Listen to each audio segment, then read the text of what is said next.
భోగపురం అంతర్జాతీయ విమానాశ్రయం ప్రారంభోత్సవం నేపథ్యంలో భద్రతా ఏర్పాట్లను రాష్ట్ర డీజీపీ హరీష్ కుమార్ గుప్తా క్షేత్రస్థాయిలో పరిశీలించారు. ప్రారంభోత్సవ వేదికతో పాటు పరిసర ప్రాంతాల్లో అమలు చేయాల్సిన భద్రతా చర్యలపై జిల్లా యంత్రాంగం, పోలీసు అధికారులతో సమీక్ష నిర్వహించారు.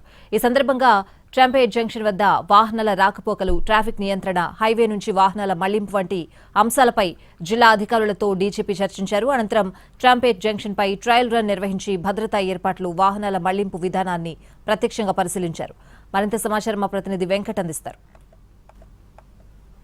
భోగపురం ఎయిర్పోర్టు ప్రారంభోత్సవానికి అన్ని ఏర్పాట్లు జరుగుతున్నాయి. ఇప్పటికే పెద్ద ఎత్తున ప్రైమ్ మినిస్టర్ రావడంతో భద్రతా బలగాలు పెద్ద ఎత్తున ఇక్కడికి చేరుకోవడం జరిగింది. డీజీపీ స్థాయి వాళ్ళు కూడా సమీక్షలు నిర్వహిస్తున్నారు. రోజువారీ సమీక్షలు జరుగుతూనే ఉన్నాయి. అలాగే ఇప్పుడు మనం చూడొచ్చు, పెద్ద ఎత్తున డీజీ ఇక్కడికి వచ్చి పూర్తిగా ఈ యొక్క సెక్యూరిటీ మొత్తం అంతటినీ కూడా పరిశీలించబడి ఉంది. మనం చూస్తున్నాము. ఇప్పుడు డీజీపీ పూర్తి నేరుగా ఇక్కడికి వచ్చి సమీక్ష చేస్తున్న పరిస్థితి. ఈ కొంత కాన్వాయ్ అంతా కూడా ఉన్నతాధికారులతో కూడిన కాన్వాయ్. ఈ మార్గం గుండా దాదాపు 2500 బస్సులు ఈ మార్గం గుండా వెళ్ళాలి. ఇదే భోగాపురానికి ముఖద్వారంగా చెప్పుకోవాలి. ఈ ముఖద్వారం ద్వారా ఎయిర్పోర్ట్ టెర్మినల్కి చేరుకోవాల్సి ఉంటుంది. అందుకనే దీన్ని అంతటినీ కూడా ఇప్పటికే పరిశీలిస్తున్నారు.